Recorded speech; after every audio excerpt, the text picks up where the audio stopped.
Thank you very much for the invitation to come to here.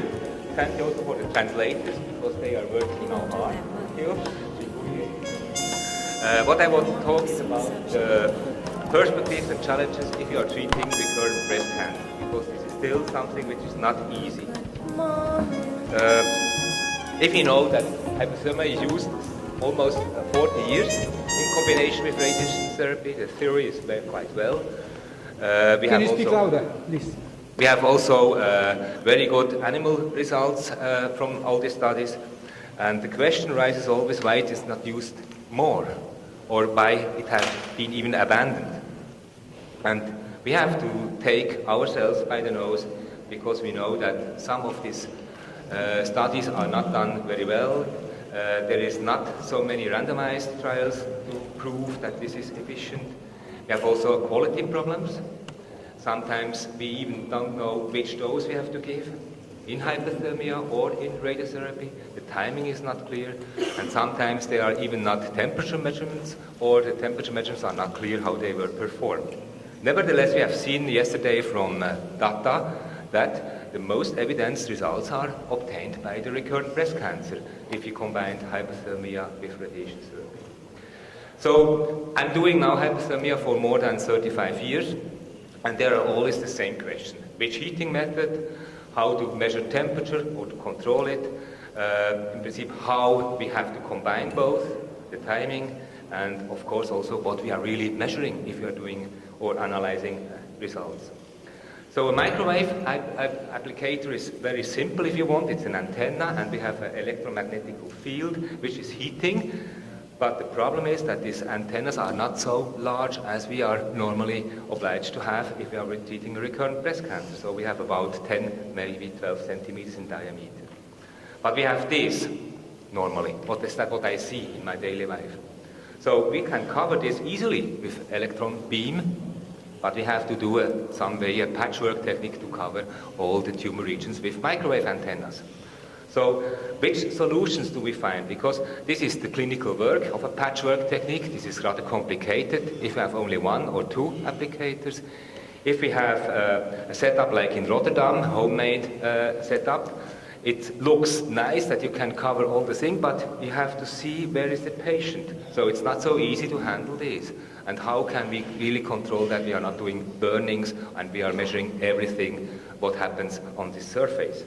So there's a commercial version with a nice photo model, but the same thing, also we have 24 applicators. Do we really measure on every of these 24 applicators the temperature?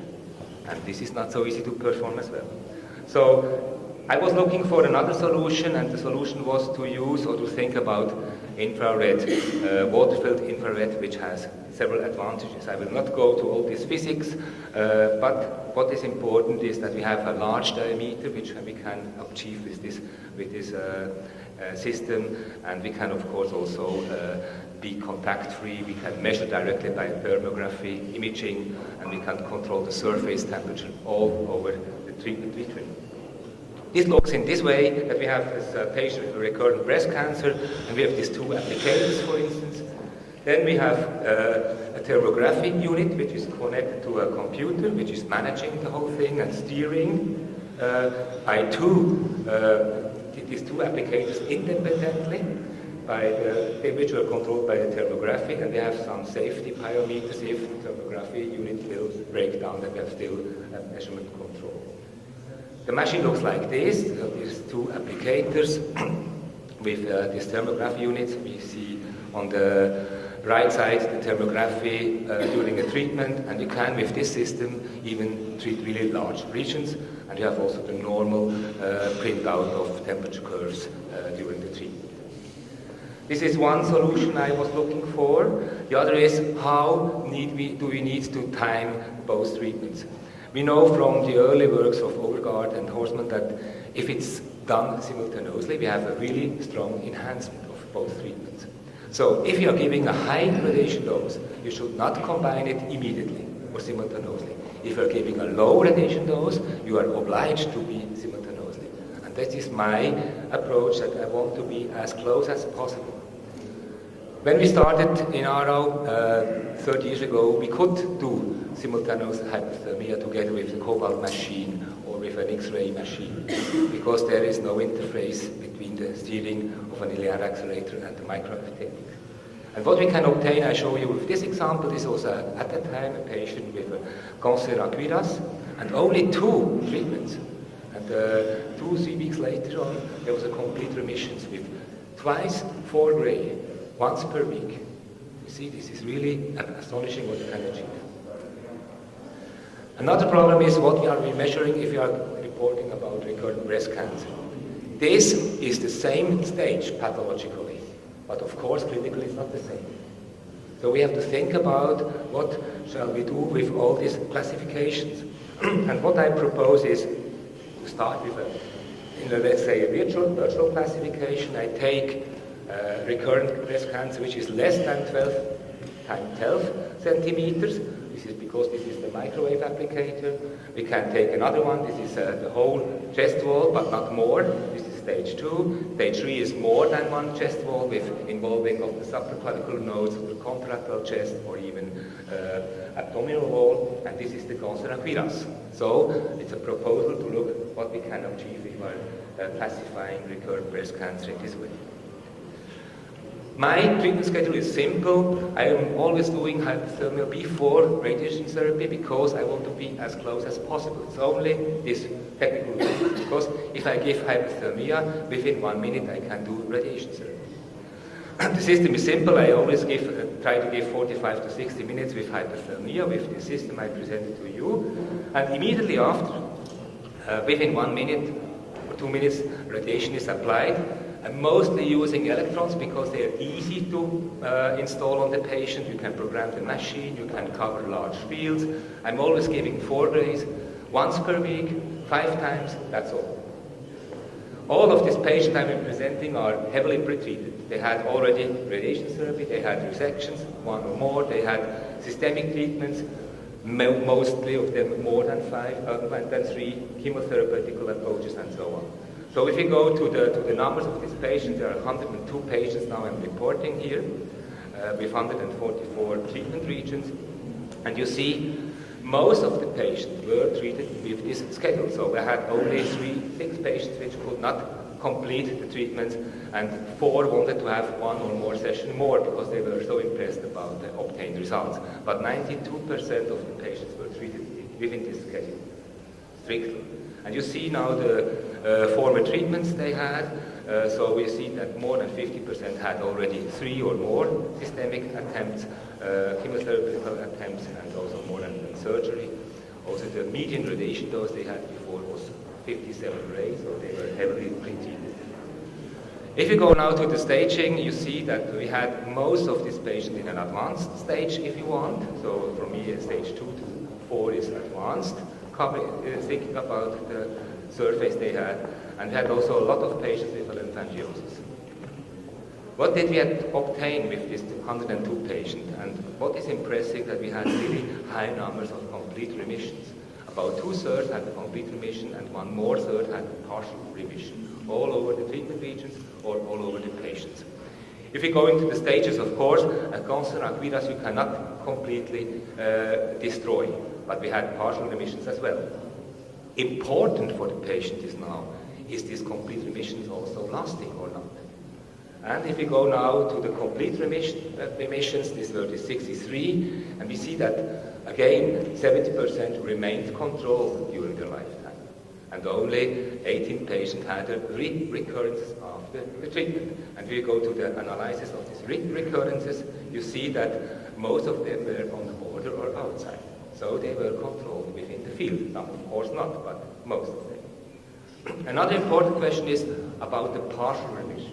Because if you are talking with medical oncologists, they also think that partial remission is important. I agree with that, but we have to say again, is this partial remission also remaining or not? And if you go now to here, and we see that half of the partial remissions had again a local progression and half were controlled.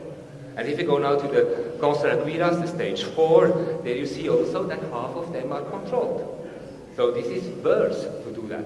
Even we cannot completely control the tumor situation, we can still remain them in a stable disease. And And this is, of course, life quality, if you will.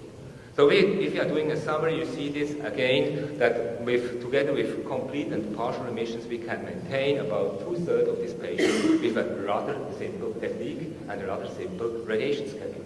Only 5 treatments once per week. You can do that on an outpatient basis, and you can control that in a very high number. If we go to the survival curves, of course, survival in recurrent breast cancer is not good. That's clear, unfortunately. But if you compare now, do we get a complete remission or not, you see a clear difference. Those who obtain a clear remission, a complete remission, are surviving much longer. So it's worthwhile to do that. And if you go to lymphangiosис, for instance, or to the fact that if the control is remained, you see the same thing. And if you go to the stages, you see also that, of course, the overall survival with all stages is, compared to stage 1, is clearly better than a stage 4, but stage 2 and 3, this is a virtual classification, of course. But if we see now the complete remission and the control after complete remission, you see clearly that also the stage 2, 3 have differences which maybe help us to classify in this way. What are the side effects of these 102 patients? You see there are some side effects, of course, but it's discrete side effects. There are some erythema or hyperpigmentation, but we never had any blisters, necrosis, or something like this. So this treatment schedule is well tolerated in any way. I'm now trying to show you some results of patients. Don't be shocked too much, but that is my daily life. So I see a lot of these patients, about 30 per year, or even more, which I'm treating. This was a patient with a triple negative breast cancer, 1 year after a completion of treatment, neoadjuvant chemotherapy, mastectomy, radiation therapy, maintenance with another chemotherapy. She already developed this bilateral disease.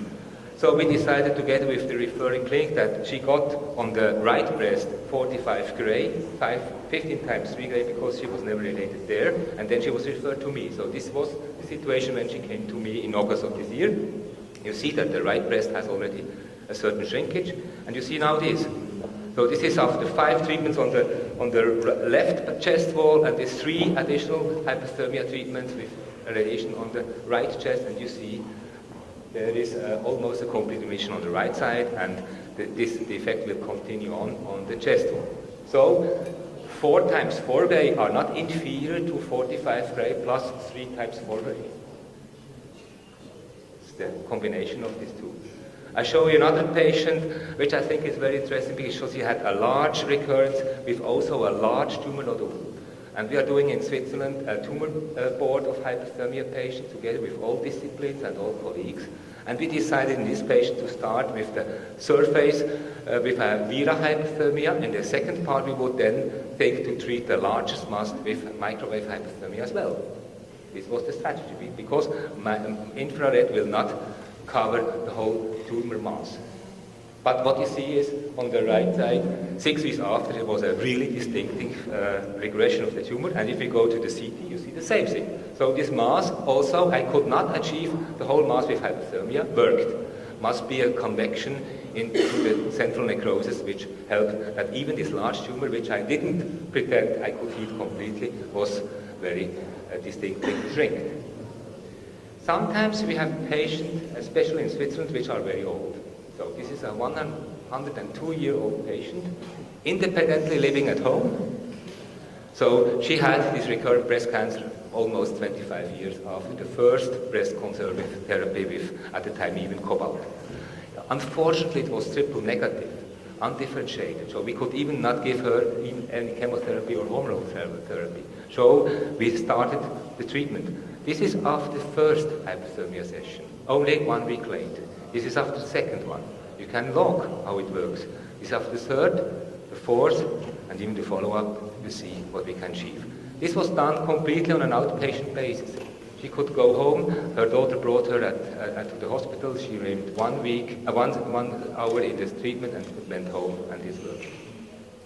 And this is the follow-up, then a complete remission. Now, lymphangiosис is very challenging because you see such pictures and you can achieve a remission of this. This was after the 5th treatment, and she had an almost complete remission. You see now, but unfortunately had the first recurrences just on the border of the radiation field. You see with this pigmentation where this recurrence is. So I retreated her again with the same schedule. Again I obtained a complete remission. But 3 years later she came again. So she was surviving 3 years without having any other manifestation, and she was again referred to me. I started with 3 applications, then she had a bladder infection, had to stop because she had antibiotics and was no more coming. But she phoned me, everything is okay, I'm happy about it. She came again some months later with this new recurrence in field outside and on the border, and again after the second treatment, a very good remission, and her daughter told me now that she will coming soon again for the next treatment. So sometimes we can repeat this schedule even several times without have additional toxicities, because 4 days once per week is not harmful for the normal tissue. If we go to the literature, just briefly, we can see that we have almost with every schedule the same results, but we have not the same toxicities. In my schedule with 4 times 4 days, we have not severe toxicities. It's the lowest dose reported in the literature and the most easiest way to do, and we have still very good results compared to the others. And if we go to now to the question, is tumor size an important fact? Yes, I think it's so. We have also this data from Oldenburg, from Sabine Oldenburg, from the Netherlands, which could clearly show that the smaller tumors have a better outcome than the larger. This is what we can expect.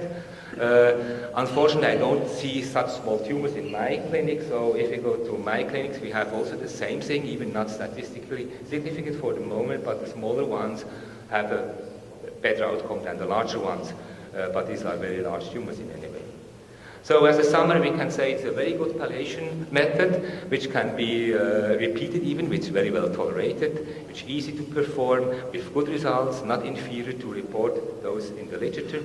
But it's crucial that you remain always with the correct timing. So if you are doing such a low dose radiation therapy, you need to combine it immediately with hyperthermia together. This is really crucial.